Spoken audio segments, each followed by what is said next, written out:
NASCAR is currently in the middle of a civil war. It started with one name, one podcast, and a take so hot it has legends like Denny Hamlin and Kenny Wallace firing back in anger. Dale Earnhardt Jr. just did the unthinkable. He questioned the legacy of a titan, A.J. Foyt, and asked a question that challenges the very foundation of the NASCAR Hall of Fame. Does winning in the lower series actually matter? From the heartbreak of a late-model legend at Martinsville to a pit road confrontation that nearly turned into a brawl, this week in NASCAR has changed everything. If you think you know who belongs in the Hall of Fame, prepare to have your mind changed. Before we dive into the chaos, hit that subscribe button and join the 10,000-strong mission here at NASCAR Update. Let's get into it. On episode 700 of the Dale Earnhardt Jr. download, Jr. dropped a nuclear bomb. He brought up A.J. Foyt. Now look, Foyt is a god in motorsports. 4 Indy 500 wins, Le Mans winner, 7-time USAC champ. But in NASCAR, he only had 128 starts and 7 wins. Dale Jr.'s argument, the Hall of Fame isn't just about being a great driver who showed up a few times a year. It's about who lifted the sport up. Jr. even called Foyt problematic and cantankerous during his time in the garage. But then it got personal. Jr. pivoted to his own driver, Justin Allgaier. With 30 wins in the O'Reilly Auto Parts Series and a 2024 championship, Dale asks, is Allgaier a Hall of Famer? This triggered his producer, Travis Rockhold, who said something that made Dale Jr. literally explode. Success outside of the Cup Series shouldn't count. Jr.'s response, are you effing serious? He argued that it's the NASCAR Hall of Fame, not the NASCAR Cup Hall of Fame. It belongs to the crew chiefs, the modified legends, and the Xfinity lifers who built this sport.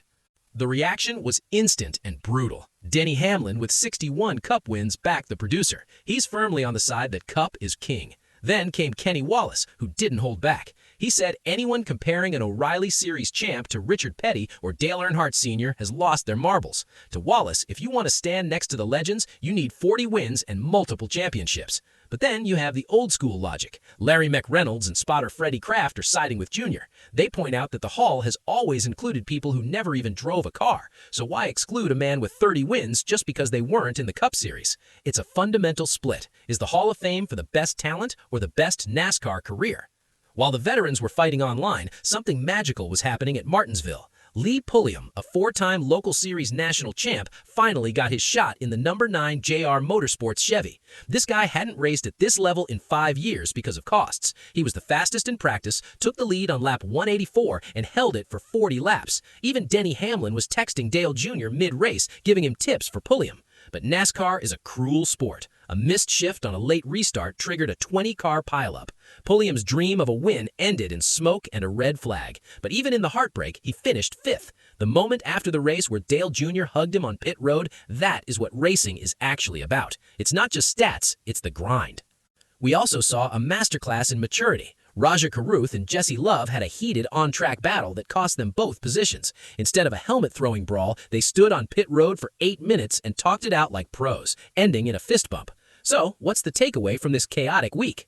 Dale Jr. recently admitted his biggest regret was never driving an Indy car. He respects the craft, but he protects the NASCAR house. Whether you agree with Dale on A.J. Foyt or Justin Allgaier, you can't deny that Dale Jr. is the heartbeat of this sports conversation. My take? The Hall of Fame needs the Allgaiers and the Pulliams of the world, because without the grinders, there is no NASCAR. But I want to hear from you. Is Dale Jr. right to keep A.J. Foyt out? Or has he lost his mind comparing Allgaier to the legends? Drop a comment below and I'm replying to as many as I can today. Don't forget to like this video if you love the technical side of racing. Hit that subscribe button and I'll see you at the next green flag.